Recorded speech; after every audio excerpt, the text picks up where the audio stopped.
What is going on, ladies and genitals? YOTESLAYA here, bringing you another Modern Warfare 3 gameplay, and this is going to be episode 3 of I'm a Loser gameplay, where I try to bring a team of randoms to the victory and try as hard as I can and come up just a little short.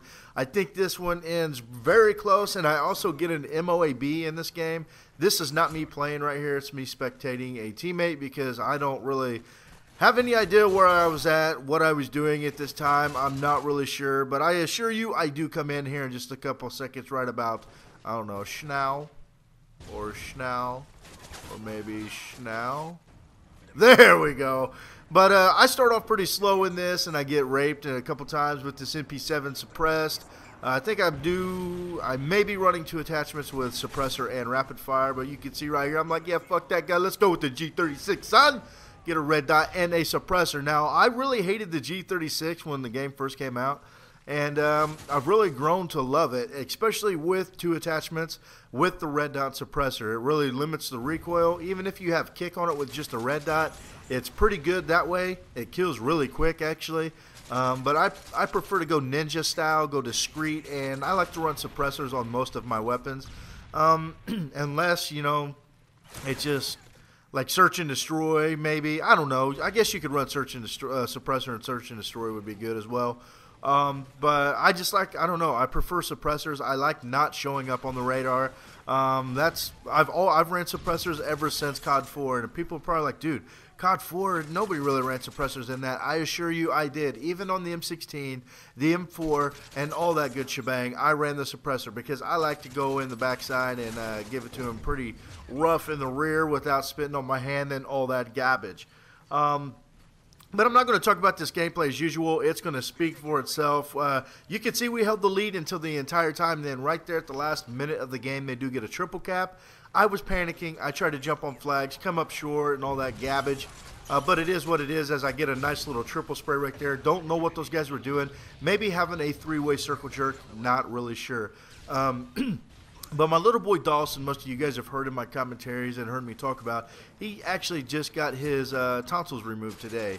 And I was a nervous wreck all week. Well, probably the last 3 weeks. Ever since I found out he was going to have to get his tonsils removed, I've been terrified. Now, you may ask yourself, like, dude, why was you terrified? It's just his tonsils. It doesn't matter, man. It was surgery where he was going to be sedated, and he was going to get shiz cut off of him. I was nervous. I was a nervous wreck. But thankfully, I didn't go because I'm like getting over this cold. Dude, shitting for days, throwing up for days, blacking out for days. It's been crazy, dude. So I chose not to go. I don't want to, get him sick when he's going to go through this time of like trying to recover from the surgery. So his mom's been keeping me updated all day. She sent me a couple pictures of before and after. He is out. He's in recovery. He's doing good. So, oh my God, I could sleep way better tonight because it's really been hard. Any of you out there with kids may know that anytime something like that happens, it's scary. It really is. And about 2-3 years ago, my little boys were actually in a car wreck with their mother. I was not there. Dawson was in a coma for 2 days. His skull was fractured in like 7 places.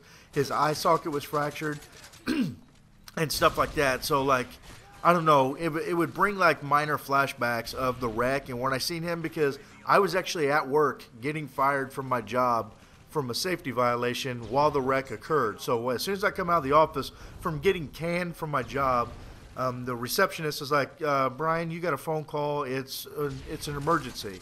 I'm like, what the hell? So I get on the phone, and it's my ex-wife's little sister, which obviously is their aunt. She was with them. Is on the phone just screaming like, we were in a wreck. It's not that bad, but it is. Their head's bleeding. I'm like, dude, what is going on? So I drive all the way. It's like 20 minutes all the way in the south part of my town.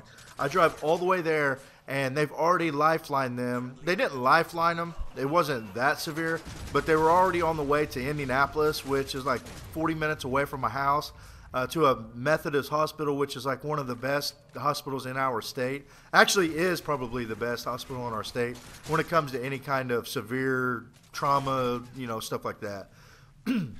So I get there. They're already on the way to the hospital. I'm like, what the fuck, dude? my ex-wife, my wife at the time, her friend comes and picks me up, and we go to Indianapolis. And as soon as I get to the hospital, you know, her friend was actually in the wreck. Her friend was the one driving, actually. And she's like, well, Dawson had a cut on his forehead, or Matthew had a cut on his forehead. Now, you guys may have seen his scars in the pictures, you know, like videos you've seen of him. You may have seen their scars from it. They still show. But she's like, Matthew had a cut on his forehead. Dawson, he had a cut on his eye and stuff like that. So I'm like, okay, you know, just going to get stitches. When I walk into the emergency room, Dawson's whole side of his face, from his eye socket being fractured and his skull over, because basically what happened is like the right side of his face impact, like took all the impact. So like it basically crushed his side of his face near his temple. So when I walk into this emergency room and I see Dawson laying there, he's got the tube in his throat, you know, like an artificial breather. His whole side of his face, I kid you not, is swollen so bad and purple. And I almost pass out. The doctors come over to me. They're like, you okay? You going to make it? Like that. I had no idea, you know, that it was going to be this bad. I was expecting, you know, to walk in there. They'd be beat up, but okay. But when I seen Dawson in the shape he was in, I was scared to death. Like Matthew, you know, I felt bad when I think about it now because I did not leave Dawson's side. I stayed awake literally for like 6 days straight. Didn't eat. Didn't do anything. I was telling people, you know, they would try to get me to eat, and I'd be like, I'm not eating until Dawson does, you know, because I don't know, it was fucked up, really. And I feel bad looking on it because I was there at Dawson's side the entire time. Matthew did just have a cut on his forehead. It didn't seem life-threatening, so I would go in and check on Matthew, but I was constantly at Dawson's side just because he was in a coma for 2 days, not because of his injuries.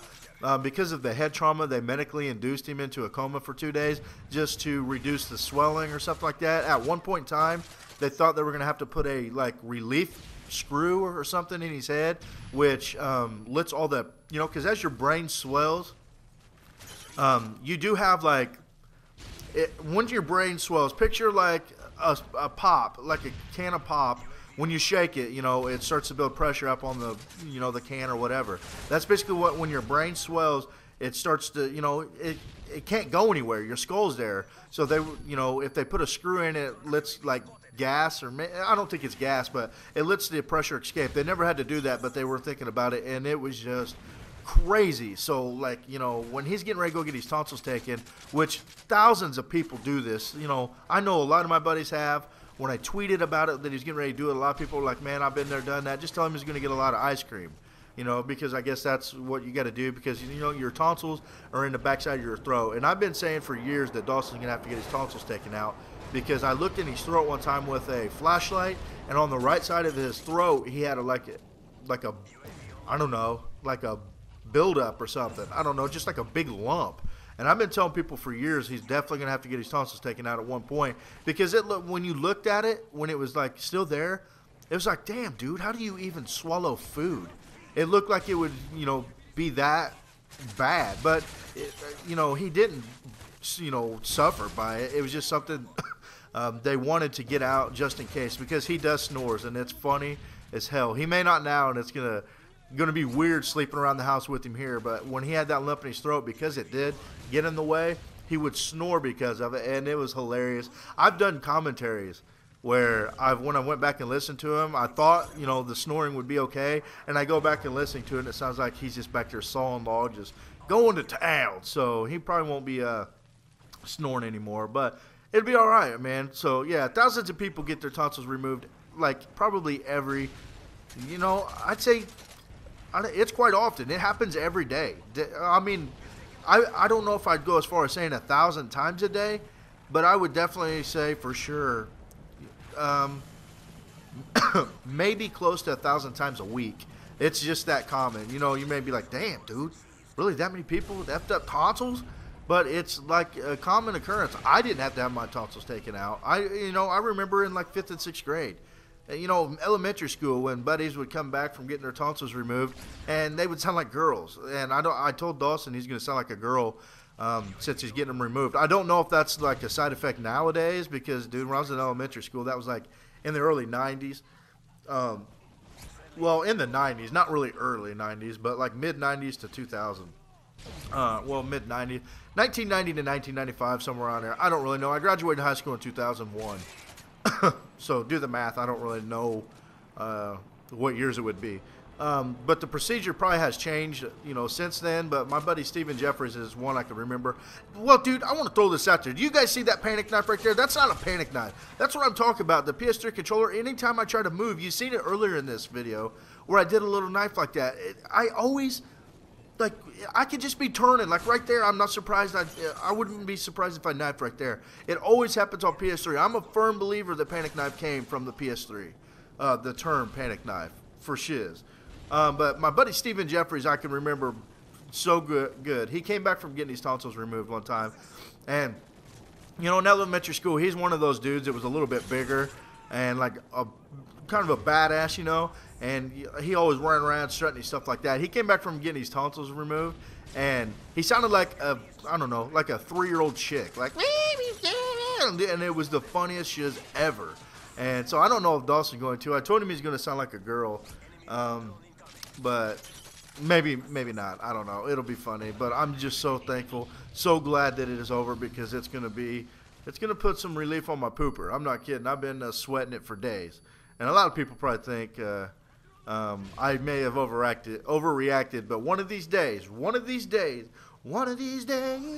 whenever you get older and you have children, and if they have to get their tonsils removed.